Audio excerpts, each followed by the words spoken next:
Chris came with day one of our lateral core focus, okay? And for our lateral core, we're focusing more on the obliques, okay? We're gonna focus on 3 exercises that really do that task very well, okay? My 3 favorite exercises for this particular area. Once again, 8 to 12 reps is what I'm looking for each exercise, and we're just going to try to make it harder with each set, okay? So it's a 10-minute workout, do as many of these 3, as many rounds as possible, and find your highest level. So again, I'm just gonna give you 3 levels for each one, some ideas of how to make these harder. Our first exercise is called a body saw. Okay, a body saw is just a plank with a pushback. Okay, it looks like this. I'm just gonna come on my elbows, okay, make sure I have my back's flat, and then push myself back as far as I can and pull myself forward.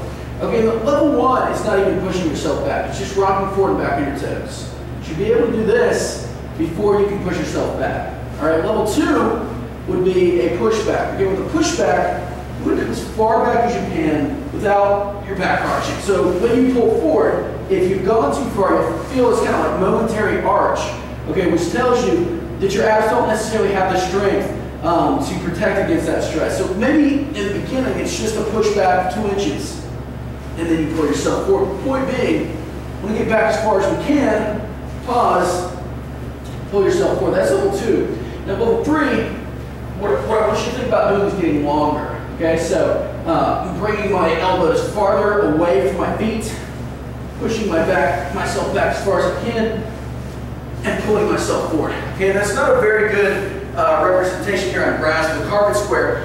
Ideally, what you have is some kind of a surface like tile floor or wood floor, where a towel or a carpet square that I have here, or even wearing socks, glides very well. Any of those things will potentially work. Now, our second exercise is a half get up. Right, with a half get up, again, half get up is something that you're probably familiar with by now, but I want to pick a spot on the ceiling. I'm going to rotate onto the outside elbow, and I'm going to punch up into the spot. So it looks like this. I just rotate to the side, boom, punch up, come back down. I'm thinking about punching up, but what I don't want to see is bouncing off the ground here. Okay, so I'm thinking about driving my feet into the ground, punching that spot, coming back down slowly.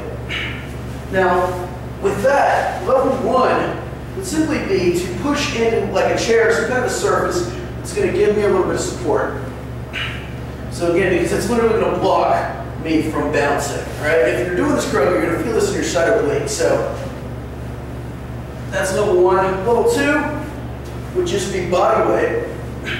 And again, that's probably something that you can cover pretty easily. Level 3 is just holding some kind of an external resistance. Okay, so with this one, okay, I have a 5-pound dumbbell here. I've seen people go up to 65, 70 pounds in their hands. So what I would recommend is if you have dumbbells at home, 5, 10 pounders, that's a great start. What you could also do, again, is put some weight in a bag, hold it here, hold on to the handle, let it kind of hang over your shoulder a little bit, press that into the ceiling, but don't sacrifice quantity for quality, meaning if you're bouncing off the ground and you're able to do it, it's not working the right muscle. So just make sure that you're able to drive your feet into the ground, okay, and you have that proper form with whatever level that you choose. All right, now, for our last exercise, this is called a side plank pulse.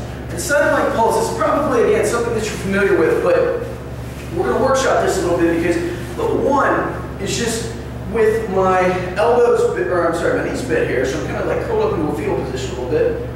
Pulse up, pause at the top, lower back down slowly, pulse at the top, lower back down slowly. If I want to make this harder, I have 2 options. Option 1, so these can be looked at as a level 2 thing, whatever. Option 1, extend my feet out, pulse up and down, come back. I should feel it here in my, kind of in my lateral area versus my shoulder or my low back, all right? If that's not the case, okay, then maybe straightening the legs out is not the best idea.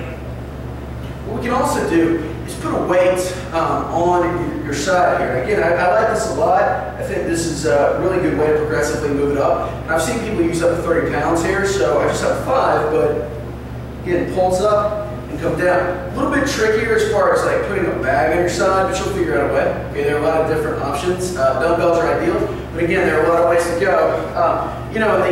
The level 3 for this would be to just combine those 2 things. So here, pulse up, come down, pulse up, come down. Now, one modification that might work for you if you're feeling this in your shoulder more than your side is to take a couple pillows here, stack them up, And what I found a lot of success with recently is just crossing my arms and pulsing up and down, because with this, I'm essentially taking the shoulder out of it. So I'm not even using my elbow as a fulcrum anymore. I'm just crossing my arms, get a lot of pillows as padding, pulse up, come down. The more pillows you have, the more kind of like leverage off the ground you're going to have, which is a good thing. So the same levels apply if you're doing it that way, but try that modification, and I think that'll help. So again, 8 to 12 reps for each exercise. You can do 12, move up a level. That's your workout. Enjoy.